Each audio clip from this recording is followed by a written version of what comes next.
Hi everybody and welcome back to Borderlines today. So today we thought we'd speak to, not immigration today, it was about homelessness. Now it's not something that we've spoken on the channel about a great deal, but for anybody that doesn't know, the main things we do speak about, or I'm supposed to speak about, is homelessness, housing, and obviously immigration. Okay, so I thought I'd speak about homelessness today because whether it's because we got too wrapped up in the immigration thing, especially with everybody complaining about it, was actually not realising, in some respects, how bad homelessness is. So the question is how bad is it at the moment, and what can be done about it, and what some of our viewers think should be done about it. So I'm going to read you some stats. Okay, and this is only to do with England. This isn't to do with Scotland or Wales or Ireland or anything. So, the UK homeless charity Shelter estimated, and this is an estimate, it's not an actual exact figure, but in 2024 that the number of people in England who were entirely homeless or in temporary accommodation was 354,000 people. Okay, and that was in December. Crisis, the homeless charity, estimates that there are roughly 12,300 people who are roughly sleeping in the UK, and also 12,000 people in sheds, bins, cars, tents, and night buses. Okay, so obviously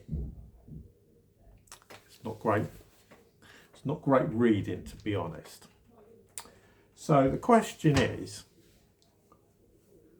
why is it happening? And what can be done about it? Because this is serious. This is, potentially, in a way you could say it's wasted lives. So why are there so many people that are homeless? So if you're going to be realistic about it and be honest about it, the way I look at it is this. You're going to have people that are running away from things. So it may be abuse at home. Don't like saying that, but potentially could be running away from some kind of abuse. Could be an abusive ex-partner. Could be kids who are trying to get away from abusive families. It could be due to drug addiction, or alcohol addiction, or some other kind of addiction. It could be gambling addiction, to be honest. Okay. Then it could be you just lost your job, you lost everything. You may have been in some form of accommodation, but because you've lost everything, ain't been able to afford it, you might have ended up in court, you might have been in council housing, and they basically said to you, you're not paying the rent, get out. I can go on personal experience. You got 7 days to get out before we repossess it, and you go and find somewhere else to live. Could have been in private accommodation, and they basically kicked you out on the street, and you've got no family or friends to fall back on. It could be mental health, and you've just had a complete breakdown, and you've ended up going down that route. And then there's the last one, but in a way I don't even want to mention because it's the largest one. And most people aren't going to like this, which is successful asylum claimants. Because for those that don't know, it got announced earlier on this year by the Home Office, but the biggest section of people that are ending up on the streets are actually successful asylum claimants. Because as things stands at the moment, and it was the case under the Conservatives, it's been changed now under Labour, but if you were successful in claiming asylum in the UK, but you'd have 3 months, because you'd be put into temporary housing, and you'd have 3 months to get housing from a local authority, so for instance a local council, wherever that may be. And if you didn't after them 3 months, you had your ass kicked out on the street, basically. It's simple as that. Obviously, that has now been doubled to 6 months, and that happened beginning of this year, end of last year. I haven't got the exact date. So if you take all that into account, and they're the main reasons for homelessness. Now, that doesn't mean that people are on the street to be classified as homeless. Could be that you're in temporary accommodation, like a hostel or something like that, or you might be put up in a hotel, you know. So what is the answer? Now, I did a short video at the weekend, you know, preempting that we were doing this video. So I actually asked people what they believed the answer was and what should be done about it. And I spoke to a few people as well. I had one person that came back to me and said this, that every single person that's homeless should get full housing benefits and full benefits automatically to help them get themselves back on the feet. Not a bad idea, very good suggestion. I had another person who basically said the fundamental reason of this problem is the government's cause. Okay. And not this government, not the previous Conservative governments, or should I say governments, since 2010, not even under Gordon Brown, not even under Tony Blair, not even under John Major, and you're going back to 1990s. It's before then. So if anybody hasn't worked out what I'm about to say, yes, I'm going to mention Margaret Thatcher. Now, I liked Margaret Thatcher. I thought she's probably the best Prime Minister in peacetime. I know there's going to be a lot of Northerners that are going to disagree with me to do with the miners and everything, but are going to argue. Now, this particular person, and to be honest, it was my mother-in-law that said this. Okay, so I'm going to try and tread carefully for what I say. And basically, she said to me, the fundamental and the biggest mistake Margaret Thatcher ever made was creating the right to buy. And why did she say it? Was because the housing that got built probably 1950s, 60s should never have been sold off. People should have never had the right to buy because that accommodation would still be available. Now, me personally, the first thing I would say is, but how people get back onto the housing ladder, I would say she's partially right,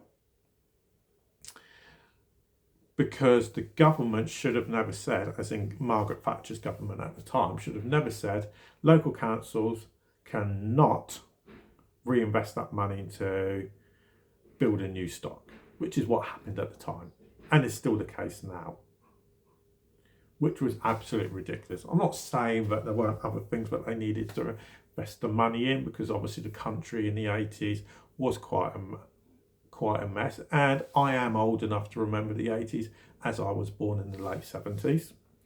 Okay, so I'm not going to dispute that, but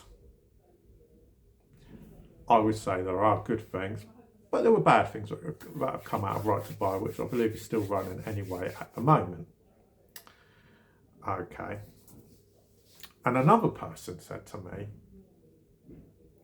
it's a complex issue with not a simple answer.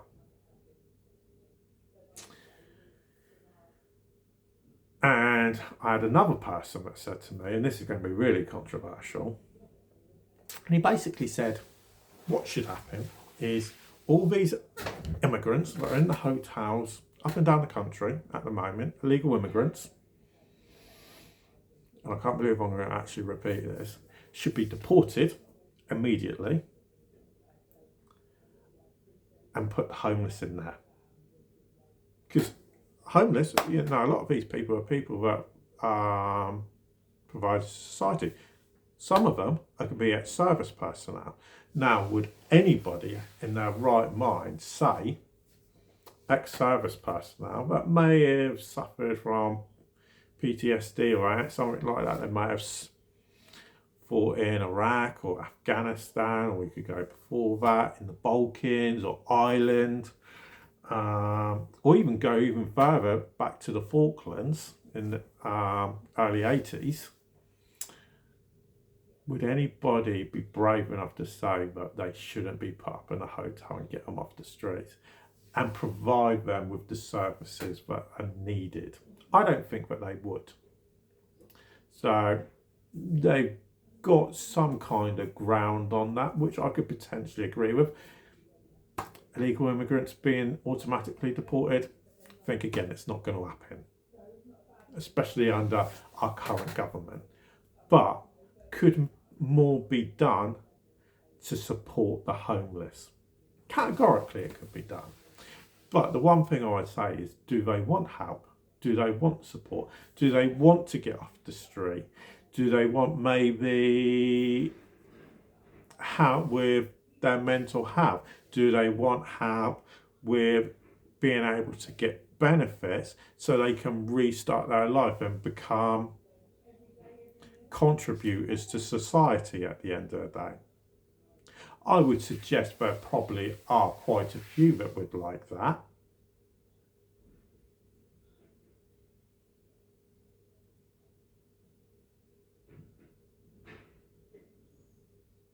But I'm not so sure that they all would want that.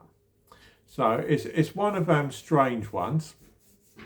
Okay, I am going to ask people to say what they personally think that needs to be done. I personally think that it's a case of the government are going to have to get services involved and to actually pull their finger out and actually do something to help people.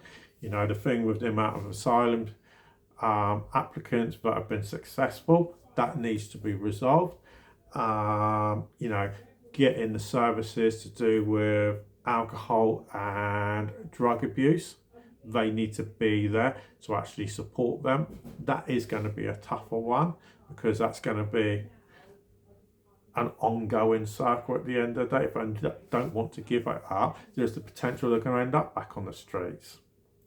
But there's a large proportion of people where they may be trying to escape from something, from, in some ways you may say, about their previous life or whatever they're trying to escape from, that they deserve the help to obviously restart their life. Or people that have fallen on hard times, there's an argument for helping them to rebuild their lives at the end of the day, you know, no matter what services that they actually need. Now, obviously, there is going to be the argument that people aren't there to provide the services, or there's not enough money being invested into it, which is where things need to change. So let us know in the comments down below what you personally think.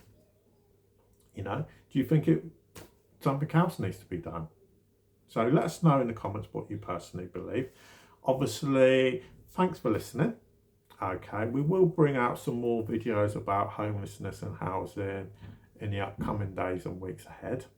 But for now, thanks for listening. And obviously, if you are new to the channel, if you could please subscribe, I would appreciate it. But otherwise, we'll speak to you again a bit later.